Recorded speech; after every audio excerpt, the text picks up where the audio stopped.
하나님은 우리가 직면하는 모든 상황들에 대해서 해법을 제시해 주시는 분이십니다. 오늘 이스라엘이 징계를 받을 수밖에 없는 상황에 놓여 있는데 어떤 해법을 제시하고 계신지 함께 찾아보겠습니다.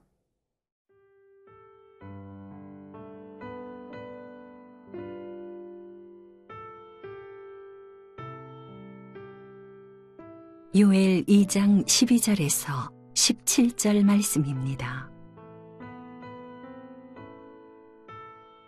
여호와의 말씀에 너희는 이제라도 금식하고 울며 애통하고 마음을 다하여 내게로 돌아오라 하셨나니 너희는 옷을 찢지 말고 마음을 찢고 너희 하나님 여호와께로 돌아올지어다. 그는 은혜로우시며 자비로우시며 노하기를 더디하시며 인애가 크시사 뜻을 돌이켜 재앙을 내리지 아니하시나니 주께서 혹시 마음과 뜻을 돌이키시고 그 뒤에 복을 내리사 너희 하나님 여호와께 소제와 전제를 드리게 하지 아니하실는지 누가 알겠느냐.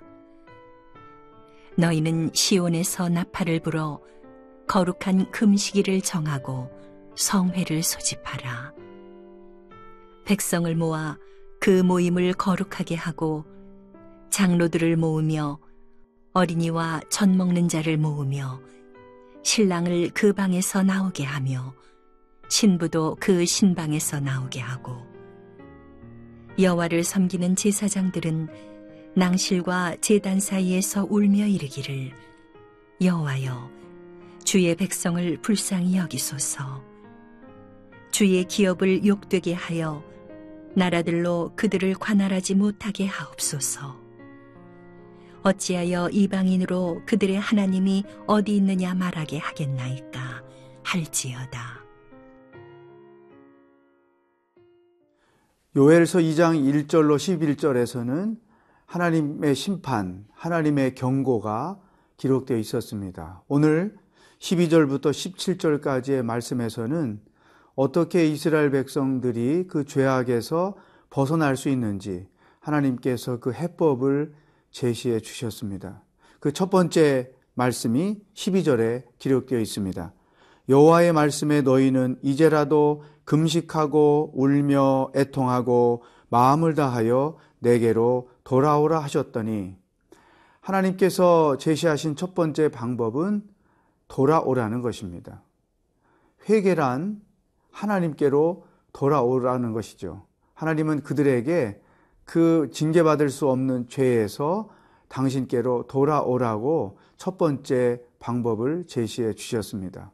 그런데 회개라는 것이 무엇이냐? 하나님이 말씀하신 것을 보면 13절에 너의 옷을 찢지 말고 마음을 찢으라고 말씀하셨어요. 원래 이스라엘 백성들이 회개할 때 죄를 뒤집어 쓰고 베옷으로 입고 또 자기들의 옷을 찢는 그러한 전통적인 습관이 있었는데 겉으로 보여지는 그런 행위가 아니라 죄로 물들어 있는 너희들의 마음, 불신앙과 우상 숭배로 젖어 있는 너희들의 그 마음, 하나님을 하나님으로 믿지 않고 있는 가장 심각한 중병에 걸려 있는 너희 마음을 찢고 내게로 오라고 그렇게 말씀하셨습니다. 여러분, 우리는 마음이 중요합니다. 우리 마음에 무엇을 담고 있느냐에 따라서 우리들의 삶이, 신앙이 결정이 됩니다.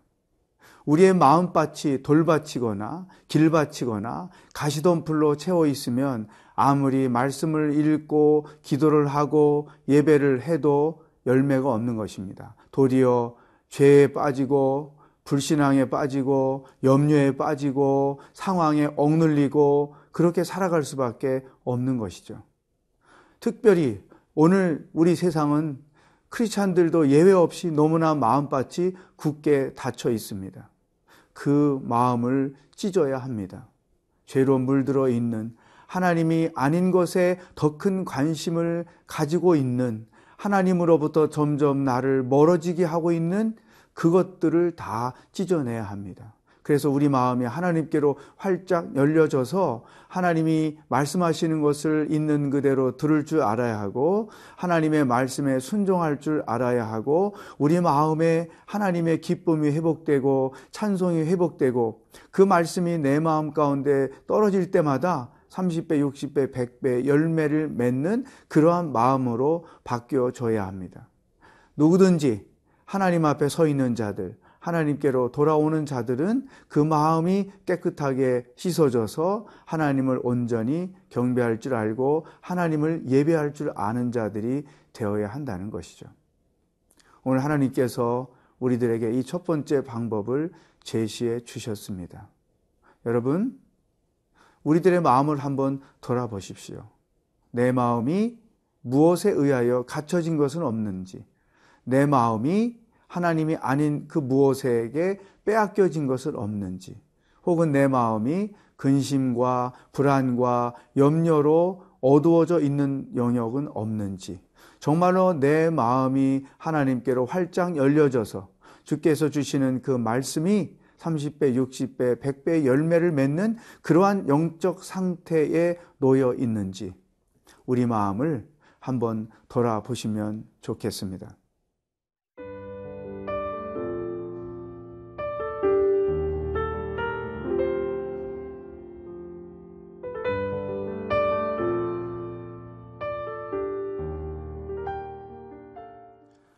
심판을 앞두고 있는 이스라엘 백성들에게 하나님께서 제시해 주신 두 번째 해법은 영성, 곧 신앙을 회복하라는 것입니다.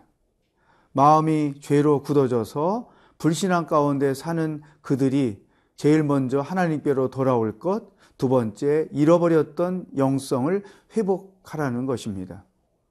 어떤 회복을 말씀하셨을까요? 15절에 너희는 시온에서 나팔을 불어 거룩한 금식일을 정하고 성회를 소집하라. 금식일을 정하라. 이 금식은 하나님께로 내 마음과 생각을 집중하는 기도의 아주 훌륭한 방법이죠. 따라서 이 금식을 선포하라는 것은 세상을 향하여 떠져 있는 너희들의 모든 눈을 하나님께로 돌려서 하나님만 바라보고 하나님께 집중하라.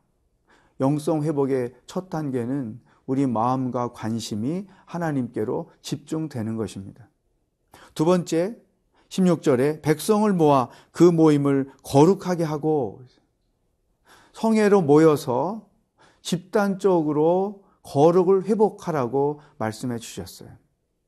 죄 때문에 더러워진 마음과 생각들, 또 불신앙 가운데 우상숭배 가운데 젖어 있는 그들, 더러워진 영혼들, 그 모든 것들을 거룩하게 다시 회복해야 된다. 오늘 우리의 죄가 씻어지고 거룩을 회복할 수 있는 길은 오직 예수 그리스도의 보혈밖에 없지요. 우리가 늘 십자가 앞에 서는 이유는 여러 가지 이유가 있지만 가장 첫 번째 이유는 우리의 심령이 깨끗이 씻어져서 하나님 앞에서 거룩을 회복하는 것입니다. 그런데 이 거룩은 개인에게만 해당되는 게 아니죠. 가정이 거룩을 회복해야 하고 한 국가와 사회가 거룩을 회복해야 한다. 오늘 우리 사회에서 가장 필요로 하는 것은 믿는 자든 믿지 않는 자든 거룩을 회복하는 것입니다. 그 거룩을 잃어버렸기 때문에 가정도 개인도 나라도 사회도 하나님 앞에 심판받을 수밖에 없는 존재가 되어 있다는 것이죠. 그리고 세 번째, 울면서 하나님 앞에 나를 불쌍히 여겨 주십시오 고백하며 기도하라고 17절에서 말씀해 주고 있습니다. 여러분, 지금 우리는 하나님 앞에 이렇게 기도할 때입니다. 하나님, 우리를 불쌍히 여겨 주십시오. 나를 불쌍히 여겨 주십시오. 이 나라와 이 민족을 불쌍히 여겨 주십시오. 하나님의 긍휼이 필요합니다. 하나님의 회복이 필요합니다. 하나님께서 우리에게 제시해 주신 이 영성 회복이 정말로 우리 신앙인들과 이 나라와 이 민족 가운데 필요할 때인 것입니다. 오늘 두 번째 주시는 이 해법 속에서 우리가 삶에서 적용할 것입니다. 내가 회복해야 할 거룩은 무엇인가? 우리 삶을 들여다보죠. 나도 모르게 문화에 휩쓸려 있고 이 세속적인 풍습에 나도 빠져 있고 또 세상적 가치관에 나도 합류되어 있고 하나님이 강조하시는 그 거룩한 신앙과 위배되는 그러한 요소들이 내 삶 가운데는 없는지 정말로 진심으로 우리 자신을 돌아볼 필요가 있는 것입니다. 여러분, 개인과 가정 그리고 우리 사회를 바라보면서 하나님 앞에서 회복해야 할 그 거룩한 영역이 무엇이 있는지 오늘 하루 동안 그것을 돌아보며 점검하는 시간들을 가졌으면 좋겠습니다. 기도하겠습니다. 하나님, 오늘 우리 모든 신앙인들이 그리고 우리 각자마다 마음에 더러워진 것을 찢고 죄로 물들어진 것들을 찢고 하나님의 거룩을 회복할 때가 되었습니다. 말씀을 묵상하는 모든 자들마다 오늘 하루 종일 잃어버린 더럽혀진 그 거룩을 돌아보며 회복하는 시간들이 되게 하여 주시옵소서.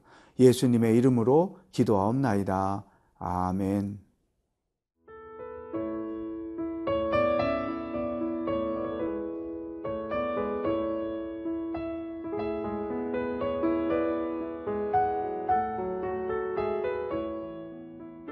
이 프로그램은 시청자 여러분의 소중한 후원으로 제작됩니다.